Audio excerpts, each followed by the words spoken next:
2026 সালের পশ্চিমবঙ্গ বিধানসভা নির্বাচনে মমতা বন্দ্যোপাধ্যায় কি পারবেন ক্ষমতা ধরে রাখতে?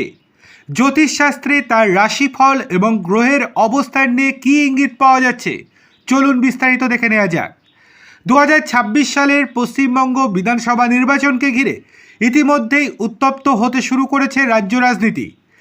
একদিকে টানা 15 বছরের শাসনবাদ ধরে রাখার চ্যালেঞ্জ তৃণমূল কংগ্রেসের, অন্যদিকে ক্ষমতা দখলের মরিয়া লড়াইয়ে নামছে বিজেপি এবং বাম কংগ্রেস জোট। আগামী 23 এবং 29 এপ্রিল 2 দফায় ভোট গ্রহণ এবং 4 মে ফলাফল ঘোষণার দিন ধার্য করা হয়েছে। সাধারণ মানুষের মনে এখন একটাই প্রশ্ন, ফের কি নবান্নে ফিরবেন মমতা বন্দ্যোপাধ্যায়, নাকি পরিবর্তন ঘটবে বাংলার মসনদে? এই প্রশ্নের উত্তর খুঁজতে রাজনৈতিক সমীকরণের পাশাপাশি চর্চায় উঠে এসেছে জ্যোতিষ গণনাও।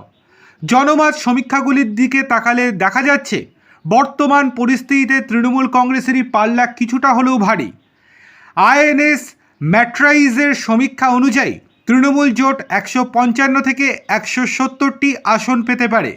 আবার ভোট বাইব CNN নিউজ 18 তৃণমূলের জন্য 184 থেকে 194টি আসনের ইঙ্গিত দিচ্ছে।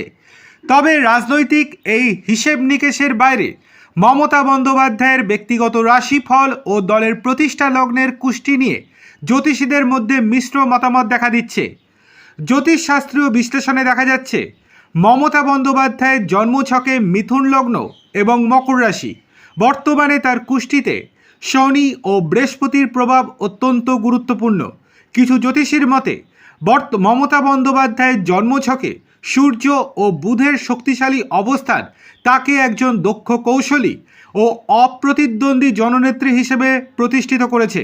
তবে 2026 সালের নির্বাচনের সময় অঙ্গারক যোগ তৈরি হচ্ছে, অর্থাৎ মঙ্গল এবং রাহুর সংযোগ, যা রাজনৈতিক স্থিতিলতার ক্ষেত্রে বড় চ্যালেঞ্জ হয়ে দাঁড়াতে পারে তার জন্য। তৃণমূল কংগ্রেসের জন্মকুণ্ডলী অর্থাৎ 1 জানুয়ারি 1998 বিচার করলে দেখা যায় বর্তমানে দলের ওপর বৃহস্পতির মহাদশা ও রাহুর অন্তর্দশা চলছে। জ্যোতিষবিদদের মতে এই গ্রহগত অবস্থানের কারণে তৃণমূল ফের ক্ষমতায় ফিরলেও পথ হবে অত্যন্ত কঠিন।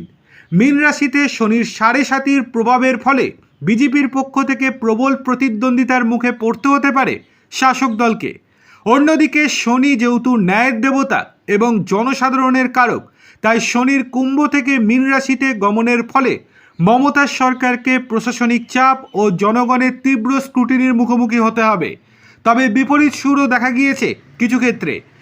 জ্যোতিষী নিশান্ত রাজবংশ এবং অ্যাস্ট্রোরাজের মতে গণনাকারীরা মনে করছেন গ্রহের ফেরে এবার মমতার হারের সম্ভাবনা প্রবল। বিজেপি 160 থেকে 162টি আসন পেয়ে সরকার গড়তে পারে। অনেক জ্যোতিষীর মতে 2026 সালে বৃহস্পতি কর্কট রাশিতে তুঙ্গস্থ হওয়ায় ধর্মীয় এবং আদর্শিক রাজনৈতিক প্রভাব বাড়বে, যা বিরোধী শিবিরের সহায়ক হতে পারে। রাজনৈতিক বিশ্লেষকদের মতে নিয়োগ দুর্নীতি, সিএ, এনআরসি উদ্বেগ এবং নারী নিরাপত্তা এই ইস্যুগুলি যেমন নির্বাচনের মোড় ঘোরাতে পারে, তেমনি অন্তিম রায় নির্ভর করবে বাংলার মানুষের ওপরেই।